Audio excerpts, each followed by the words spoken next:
दोस्तों, हकीकत के पन्नों से आज मैं प्रीति एक बार फिर आपसे रूबरू हो रही हूँ और आज मैं आपको मिलवाने जा रही हूँ सीनियर ऑन्कोलॉजिस्ट डॉक्टर आकाश तिवारी जी से, जिन्होंने आज तक कैंसर के पीड़ितों की कई तरह से सेवा की है और उन्हें सही समय पे इलाज दिया है, जानें बचाई हैं। लेकिन फिर भी जो अवेयरनेस है लोगों तक पहुंचनी चाहिए वो नहीं पहुंच रही है। तो आज हमारे चैनल के माध्यम से हम उनसे जानना चाहेंगे कि किस तरह से लोग अवेयर हो सकते हैं और जानलेवा बीमारी से खुद भी सुरक्षित रह सकते हैं और अपने आसपास के लोगों को भी सुरक्षित रख सकते हैं।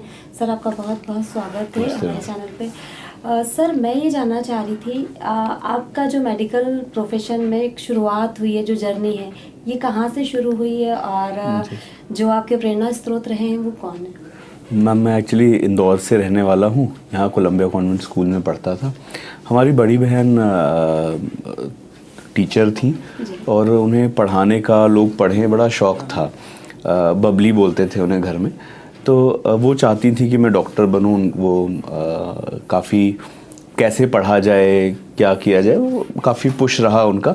और मुझे लगता है कि उनकी प्रेरणा बहुत हद तक रही मेरे डॉक्टर बनने में। मेरा 2006 में एम्स दिल्ली में सिलेक्शन हुआ और उसके बाद मैंने वहीं से एमडी मेडिसिन और डीएम मेडिकल ऑन्कोलॉजी किया। ऑन्कोलॉजी में मैं एक्चुअली मेरी बड़ी बहन जिनकी मैं चर्चा कर रहा था वो सीए ओवरी से शांत हुई। अच्छा। तो हमें कई बार उनकी जर्नी के समय ऐसा लगा कि शायद उसी बीमारी को करना, ट्रीट करना एक अच्छी चीज़ होगी। तो इसी कारण से ऑन्कोलॉजी में आए। जो रहा है आपका कि आपने खुद महसूस किया है जो दर्द इस बीमारी में होता है। सर, आज भी आप जो पेशेंट देखते हैं, कुछ चीज़ें, कई सारी चीज़ें अक्सर नहीं निकल के आती हैं, तो क्या देखने में नया आ रहा है? किस तरह से हम लोगों को अवेयर कर सकते हैं? देखिए, जो चीज़ हम लोग अपनी प्रैक्टिस में बहुत कॉमनली देख रहे हैं वो धीरे धीरे यंग पेशेंट्स में कैंसर के इंसिडेंसेस भी बढ़ते जा रहे हैं। स्पेशली आंत के कैंसर के, रेक्टल कैंसर्स के, ब्लड कैंसर्स के, ब्रेन ट्यूमर्स के इंसिडेंसेस जो हैं बढ़ते जा रहे हैं। महिलाओं में स्तन कैंसर का, पुरुषों में प्रोस्टेट कैंसर का, जीआई ट्यूमर का, लंग कैंसर का इंसिडेंस समय के साथ बढ़ रहा है। तो एक ये चीज़ देखी जा रही है। और दूसरा कि आज भी, इस समय भी, जब मेडिकल फैसिलिटी अवेलेबल है, आसपास अवेलेबल है, तब भी लोग कई बार बहुत एडवांस स्टेज में आते हैं। तो ये एक बड़ी पेनफुल चीज़ है जो हम लोग देखते हैं और वही एक कारण है कि हम लोग चाहते हैं कि लोग थोड़ा सा अवेयर हों। सर, दो चीज़ें देखी गई हैं ब्लड कैंसर में। इसको कहते हैं जेनेटिक भी होता है ये, और कई बार कुछ और भी कारण हो सकते हैं, तंबाकू या कुछ और ऐसी जो चीज़ें होती हैं जिनके सेवन करने से होता है। लेकिन कई मामले ऐसे आ रहे हैं जिनमें नहीं यूज़ करने वालों का या जेनेटिक नहीं होने वालों को भी कैंसर हो रहे हैं। तो क्या कारण है? तो मैम, मैं सिर्फ ब्लड कैंसर नहीं, जनरल कैंसर के बारे में बताऊंगा। देखिए, कैसा होता है कि कैंसर हमें समझना होगा कि होता क्या है। देखिए, शरीर की जो छोटी छोटी कोशिकाओं से बना होता है। शरीर के ऊपर रेगुलेशन होता है उसका कि इतने साइज तक बढ़ना है और फिर रुक जाना है।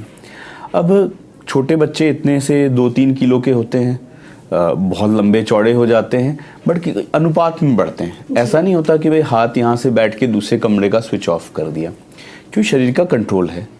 बट किसी भी कारण से अगर ये कंट्रोल मैकेनिज्म शरीर का चला जाता है तो कैंसर हो जाता है ना।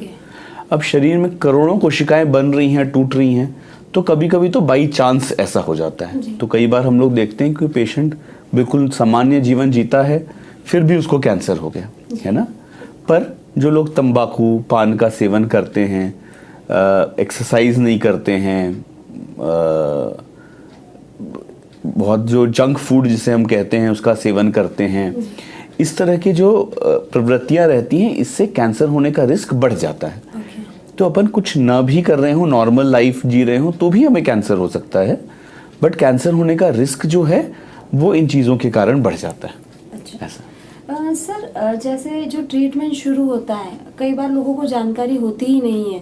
छोटे शहरों में जो इलाज दिया जाता है वहाँ पे, तो कहाँ कमी जो रह जाती है कि लास्ट स्टेज पे, कई बार आप तक भी ऐसे पेशेंट पहुँचते होंगे कि लास्ट स्टेज पर ही आकर उन्हें पता चले कि इस तरीके की बीमारी, वहाँ फिर बचाने का या सुरक्षित करने का तो सवाल ही नहीं होता। देखिए, तो मुझे लगता है कि अवेयरनेस और सेंसिटिविटी, ये दोनों चीज़ें पब्लिक में भी चाहिए और हमारे कलीग्स और मेडिकल फ्रेटर्निटी में भी चाहिए। पब्लिक में इसलिए चाहिए कि सपोज अगर आपको कोई बीमारी डायग्नोज होती है, पकड़ी जाती है, जी। तो अपन लोग सही समय पे जाके जांच कराएं, ट्रीटमेंट कराएं और जो बोला जा रहा है उसको फॉलो करें। जी। हमारी फेटर्निटी में अवेयरनेस इसलिए चाहिए, जैसे कि मैं किडनी रोग नहीं देखता जी। या फेफड़े के रोग मानो नहीं देखता, जी। लेकिन फिर भी मेरे में एक अवेयरनेस रहनी चाहिए कि किडनी के पेशेंट्स हैं तो वो ट्रीटमेंट से ठीक हो सकते हैं या ऐसा ही।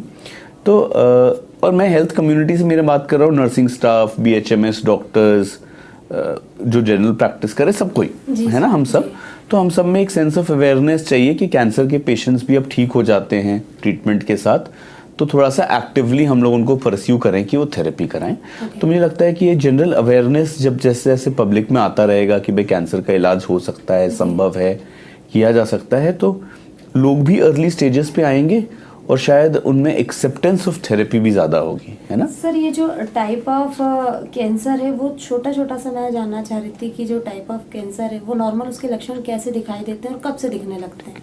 तो देखिए, कैंसर के लक्षण निर्भर करते हैं किस अंग से आ रहा है। जी। मानो किसी को ब्रेन ट्यूमर है तो वो चीज़, और हम लोग ऊपर से नीचे शुरू करेंगे ताकि लोगों को सुनना समझना आसान हो। तो सर में दर्द, उल्टी, दौरे आना, अच्छा। एक तरफ की कमजोरी आना जो धीरे धीरे से हो रही है, वो लक्षण हो सकते हैं। मुंह में कई बार कोई व्यक्ति जो तंबाकू खाता है, पान खाता है, बीड़ी सिगरेट पीता है, उसमें मुंह में एक छाला हो गया है जो समय के साथ ठीक नहीं हो रहा है। अचानक आवाज़ में बदलाव आ गई है।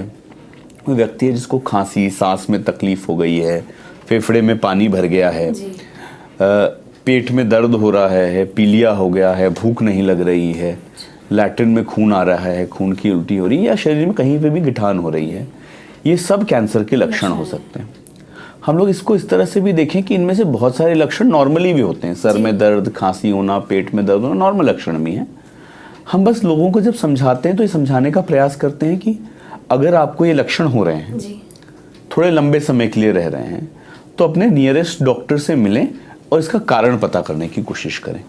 अगर डायग्नोसिस होगा तो कैंसर नहीं होगा तो भी जो बीमारी है उसका इलाज हो जाएगा, और अगर कैंसर होगा तो समय से पकड़ा जाएगा और हमें एडवांस स्टेजेस पे उसको पकड़ने की ज़रूरत नहीं पड़ेगी। तो दोस्तों, आपने सुना आप किस तरह से अवेयर रह सकते हैं। अगर इस तरह की छोटी छोटी बीमारियां आप लगातार सहन कर रहे हैं तो सहन करने के बजाय और खुद दवाइयां लेने के बजाय एक बार अपने पास के नज़दीकी किसी डॉक्टर से मिलिए और अपना पूरा इलाज कराइए ताकि आप सतर्क रहें और सुरक्षित रहें। सतर्कता ही सुरक्षा है, स्वस्थ रहने की एक चाबी है। तो दोस्तों, खुश रहिए, स्वस्थ रहिए और देखते रहिए हकीकत के पन्ने।